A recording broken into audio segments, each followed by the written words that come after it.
अस्सलाम वालेकुम, मेरा नाम अजीज़ अहमद है। उम्मीद करता हूँ कि आप सब खैरियत से होंगे। 25 अगस्त को 4 जर्नलिस्ट शहीद कर दिए गए गजा में, जिनका नाम है माज अबू ताहा, एनबीसी न्यूज़ के लिए काम करते थे, मोहम्मद सलामा अल जजीरा के लिए काम करते थे, Mariam Abu Dakka AP News, Associated Press, Independent Arabia के लिए काम करती थी, हुसाम अल मिस्री राइटर्स के लिए काम करते थे, फोटोग्राफिक जर्नलिस्ट थे, उनके लिए काम। पिछले 2 हफ्तों के अंदर अगर देखा जाए तो करीब करीब 11-12 के करीब 1 दर्जन से ज्यादा सहाफ़ी शहीद कर दिए गए इजराइल की तरफ से। उस पर बेंजामिन नेतन्याहू कहते हैं, Israel deeply regret the tragic mishap that occurred today at the Nasser hospital in Gaza. Israel values the work of journalists, medical staff, and all civilians. The military authorities are conducting a thorough investigation. Our war is with Hamas terrorists. Our just goals are defeating Hamas and bringing our hostages home. ये जो बात कह रहे हैं ये सरासर झूठ है। ये जो हमला हुआ है जहाँ पे ये सहाफ़ी और सिविल डिफेंस के इदारों के लोग शहीद हुए, वहाँ पे 15 मिनट पहले हमला हुआ, बम आके गिरा। ठीक जहाँ इस तरह का हाथ हिला रहा है ना आगे, इसके फौरन बाद की मैं वीडियो आपको दिखा रहा हूँ, और ये लाइव टीवी पे टेलीकास्ट हो रहा था उस टाइम। ये ऐसा नहीं है कि कोई बंदा कैमरे से वीडियो बना रहा हो, ये उस टाइम लाइव टेलीकास्ट हो रहा था। तो ये जाके जो बम लगा इसको, और यहाँ पे जाके शहीद हो गए साहब। जिस तरह वो ये बात कर रहे हैं ना, उसके फौरन बाद आके एक बम ब्लास्ट होता है, एयर स्ट्राइक होती। उसके बाद ये बंदा कह रहा है कि हम इन्वेस्टिगेशन कर रहे हैं, ये गलती नहीं थी, ये डेलिबरेट था। 15 मिनट पहले तुम लोगों ने एक जगह पे किया, उसके बाद ये क्लेम करेंगे वहां पे 6 हमास के लोगों को मारा है। हर जगह पे जहां पे इनकी गलती होती है, पिछले 2 सालों में इन्होंने कहीं पे कोई गलती नहीं करी। इन्वेस्टिगेशन कितना भी सामने आई है, ये झूठ ये लोग कब तक बोलेंगे और दुनिया इसका तमाशा कब तक देखती रहेगी। यूएन के अंदर ये लोग झूठ बोल रहे हैं, दुनिया के सामने ये लोग झूठ बोल रहे हैं, इंडिपेंडेंट जर्नलिस्ट को जाने नहीं दे रहे ये लोग।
बेनिफिट देगा। मतलब ये बाइडेन वो आदमी है जो 1970-1980 की दिहाई में कहते थे, भाई ये इज़राइल जो है हमारा बच्चा है, या हम लोगों ने इसको क्रिएट करवाया, अगर यहाँ पे कोई और ऐसी स्टेट ना होती तो हम क्रिएट करते, अपने इंटरेस्ट को सेव करने के लिए। और वही स्टेट आज इस बंदे की बात नहीं मान रही। नंबर 2, अगर ये बातें जो सच हैं, तो फिर बाइडेन इंतज़ामिया ने इतने पैसे क्यों दिए? और ट्रम्प भी जो आज गलती करता है, फिर रहा है, अनजाने में कर रहा है, जानबूझ के कर रहा है। सारी चीज़ों का इल्म है इन लोगों को, सारी चीज़ों का पता है इन लोगों को, क्या सही है और क्या गलत है और कौन क्या करता फिर। अगर इतनी बड़ी इंटेलिजेंस एजेंसी होने के बावजूद और इतनी सारी रिपोर्ट्स होने के बावजूद इनको नहीं पता और फिर भी इनको डिफेंड करते चले जा रहे हो, तो फिर अल्लाह ही हाफ़िज़ है भाई। roadmap to an enduring ceasefire and the release of all hostages.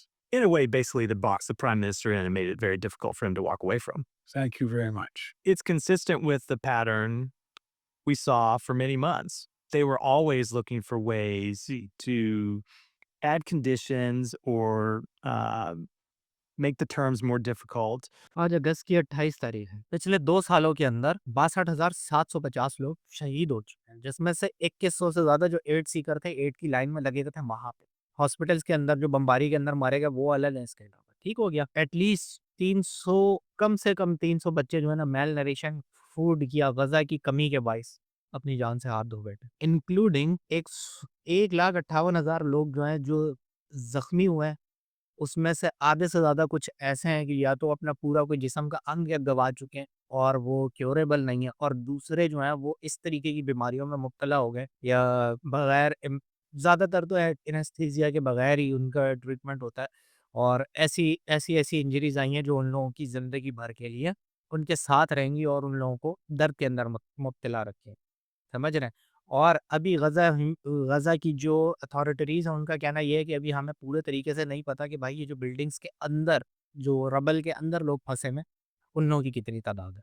ये तो थी एक छोटा-सा एक टॉपिक था ये ग़ज़ा के ऊपर, और अल्लाह ताला उन लोगों की भी मदद फ़रमाए, हमारी भी मदद फ़रमाए, और अल्लाह ताला हमारे हाल पे और उन लोगों के हाल पे रहम फ़रमाए, उनकी मदद और नुसरत फ़रमाए। और ये जो झूठा इंसान है, ये जो भी कह रहा है ये झूठ है, सरासर झूठ है। ये जो इज़राइल के ये जो प्राइम मिनिस्टर है, इसको सीरियसली लेने की ज़रूरत नहीं है, ये सिर्फ़ झूठ बोल रहा है, सिर्फ़ झूठ है, और ये इसमें ग्रेटर इज़राइल बनाना है। अल्लाह आपका भला करे, और हमारे जो अरब ममालिक हैं, उन्हें अब अक्ल के नाख़ुन लेने चाहिए, होश करना चाहिए, देखना चाहिए।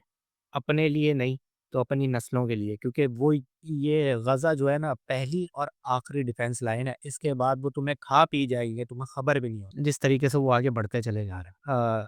अब तक के लिए इतना ही। If you like the video please like and subscribe. अल्लाह हाफ़िज़।